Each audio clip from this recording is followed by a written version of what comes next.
हृदय भीतर आरसी मुख देखा नहीं जाए, मुख तो तब देखिए जब दिल का दुविधा जाए। बंधो गुरुपद कंज कृपा सिंधु नर रूप हरि, महामोहतम पुंज जासु बचन रवि कर निकर। ईश्वर के केना जानबे और केना मानबे। शास्त्र बताबै छै ऋणवंतु विश्व अमृत से पुत्रा। संसार में अनेक प्रकार के झगड़ा तंठा चल रहा है। पिता पुत्र के झगड़ा है, भाई भाई के झगड़ा है, भाई बहन सब के झगड़ा है, सास बहू के झगड़ा है, ननद भौजाई के झगड़ा है, घर वाला सबके पड़ोसी सबसे झगड़ा है, समाज में पद प्रतिष्ठा धन संपत्ति के झगड़ा है, एक किसान दोसर किसान से झगड़ा है, दुकानदार के उधारी संबंध में झगड़ा है, मत मतांतर के झगड़ा है, गुरु गुरु सबके भी झगड़ा है, साधु संत भी झगड़ा से अछूत नहीं, राजनीति में झगड़ा है, पक्ष पक्ष सबके गुट गुट सबके एक राष्ट्र दोसर राष्ट्र से झगड़ा है, और तो और आध्यात्मिक क्षेत्र में इंद्रियां प्राण के वाणी और मन के भी झगड़ा है। इस सब प्रकार के झगड़ा में एक झगड़ा यो भी है कि ईश्वर एक है या अनेक, संख्या के लाके झगड़ा है। ईश्वर की छिए, ईश्वर एक है या अनेक, ईश्वर सर्वव्यापक है या एक देशी, ए लाके झगड़ा है। सर्वप्रथम ही देखना है कि ईश्वर के ईश्वर क्या कहे छै। व्याख्याकार सब बतेने छै कि इष्ट सर्व ऐश्वर्यवान वर्तते स ईश्वर। इस संसार के और संपूर्ण ब्रह्मांड के परम ऐश्वर्य धारण करे वाला ईश्वर छिए। ई वसुंधरा भूमि के देखी तो पता चले छै कि एमे जल छै जे जीवन छिए, एमे कोयला के खानी छै, तामा के सोना के खानी छै, हीरा एही से प्राप्त होइ छै, तेल पेट्रोल आदि प्राप्त होइ छै, तारकोल भी एहि से प्राप्त होइ छै, वृक्ष वनस्पति एही पर छै, एही धरती पर, जे मनुष्य और प्राणी मात्र के जीवन के कारण छै। सागर गंभीर और आकाश विशाल छै, एहि तरह कतेक ऐश्वर्य एठा विद्यमान छै। सूर्य चंद्र ग्रह नक्षत्र तारा भी प्राणधार और सौंदर्यशाली विद्यमान छै। एहन और अनेक प्रकार के परमेश्वर्य वाला ईश्वर कहाबै छै। अब विचार करे के छै कि ईश्वर छै या नहीं। संसार के कुछ राष्ट्र एवं मत एहन छै जे ईश्वर के सत्ता में विश्वास नहीं करते। वो कहे छै ईश्वर वगैरह कुछ नहीं, सब एक बकवास और ढोंग धतूरा छिए, केवल कवि कल्पना छिए। ई कह के कुछ आदमी सब कहे छै।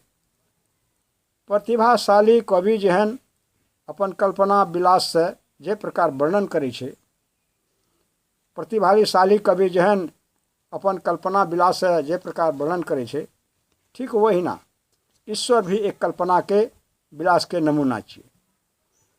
उ लोग अपन समर्थन में कहे छै कि जना खरगोश के सिंह, आकाश के फूल और बाँझ के पुत्र के विवाह ई कहियो कल्पना छिए, ई कहियो भइए नहीं सकै छै।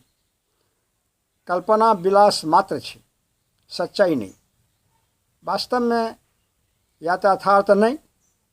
एहि तरह ईश्वर संबंध में कल्पना विलास के एक खेल ढोंगी पाखंडी पंडित सब, विद्वान सब, ऋषि मुनि सब अपन स्वार्थ के लिए मूढ़ अज्ञानी निरक्षर भट्टाचार्य जेहन भोला भाला लोग सबके ठगे के लिए रचने छै। इस संबंध में एक कहानी भी बतायल जाय छै। साम्यवादी कम्युनिस्ट के एक ग्राम छले रहे, जेकर सुधार समृद्धि के लेल ग्राम के सुविख्यात एक नेता भरसक प्रयत्न केने छले। जब नेता अपन जीवन एके लेल तमाम जीवन लगा देलकै, ग्राम के ग्रामीण के वही कार्य से बहुत प्रसन्न छले ओकरा कार्य से, ओहि नेता के कार्य से। परंतु ध्यान रहे मृत्यु के छोड़ने छै, ककरो नहीं छोड़लकै। एक दिन नेता के मृत्यु के ग्रास बनि गेलै, जनता बहुत दुखी भेलै।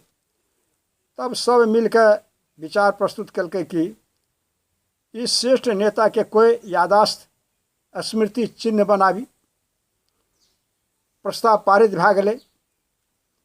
एक ऊँचा बान्हल प्लेटफार्म पर वो नेता के पुतला खड़ा कयल गेलै, चंदा प्राप्त भेलै और एक ऊँचा प्लेटफार्म तैयार कयल गेलै। ए प्लेटफार्म के ऊंचाई के ध्यान में रख करके ओकर बांध काम कुछ ए प्रकार कयल गेलै कि ओकर चारों तरफ 3 पारियां सीढ़ी तैयार कयल गेलै, खाँचा तैयार कयल गेलै। ये 3 खाँचा पर 3 शब्द लिखल गेलै। पहले पट पर लिखल गेलै ईश्वर नहीं छै। दोसर पट पर लिखल गेलै ईश्वर के आविष्कार बतावे वाला धूर्त, पाखंडी, चालाक और ढोंगी छै। आ तेसर पट पर लिखल गेलै ईश्वर के पूजा उपासना अर्चना करे वाला मूर्ख महामूर्ख छै। एहि तरह के बोध वाक्य लिखल गेलै जे ईश्वर के सत्ता में अस्तित्व में विश्वास नहीं करते वो लोग तो एही तरह एक काज में करे में धन्यता मानै छै। एहन नास्तिक सबके समझनाइ बहुत आवश्यक छै। एहन नास्तिक सबके समझनाइ बहुत आवश्यक छै। वो वर्तमान में अपन युवा पीढ़ी में पनपने वाला जीवित समस्या छै। ई विज्ञान युग में आइ के विद्यार्थी और युवा वर्ग ईश्वर वगैरह झूठ मानै छै, झूठ समझै छै। ओकर विचार भी ऊपर लिखल 3 वाक्य सबसे जहिना भए रहल छै। तब ईश्वर के सिद्ध करऽ पड़तै।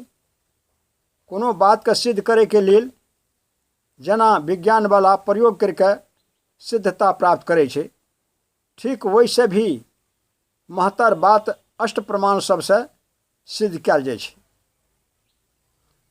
एहि इष्ट प्रमाण में से ईश्वर के सिद्धि के लेल एहिठाम 3 प्रमाण उपस्थित करे छै। प्रत्यक्ष प्रमाण, अनुमान प्रमाण, शब्द प्रमाण, प्रत्यक्ष प्रमाण। अब प्रत्यक्ष प्रमाण के विचार कयल जाय। व्याकरण के दृष्टि से शब्द के यथार्थ जानल जाइ छै। सृष्टि, जगत, विश्व, संसार में हम सब बसल छी। एहि शब्द के व्याख्या देखी। सृष्टि शब्द सृज धातु से बनल छै, जकर अर्थ उत्पन्न करनाइ, सृजन करनाइ तथा उत्पन्न करे वाला कोई सर्वशक्तिमान अवश्य ही चाहिए। जगत शब्द में गम धातु से छै। गम गच्छ जानना अर्थ छै। ज कहै छै जन्म के आ ल कहै छै लय के। जे जन्मले ओ लय भए जेतै। मृत्यु जे जन्मल लए के मृत्यु पर्यंत ओकरा जल कहै छै। जे जन्मले मरि गेलै ओकरा जल कहै छै। जन्म और मृत्यु के दरमियान ही जीवन के लिए जल के जीवन कहै छै। एहि तरह ज से जगत जन्म उत्पत्ति होइ छै और गम गच्छ यानी ओ जाने वाला जे छै ओ ज्ञाता होइ छै कि ए जाने वाला के कोई जान ले वाला भी हेतै।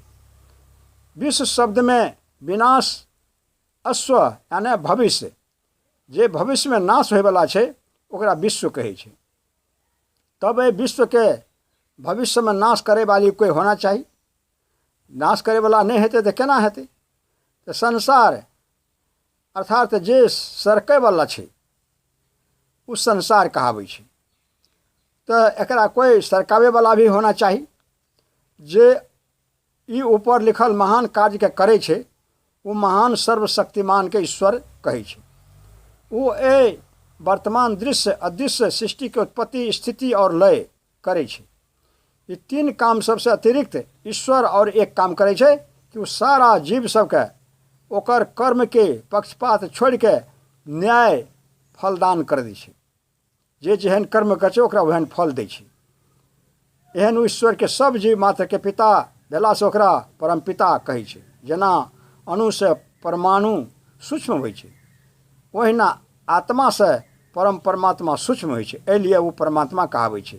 और वो ब्रह्मांड से परम बड़ा छै, एहि लिए ओकरा परम ब्रह्म कहाबै छै।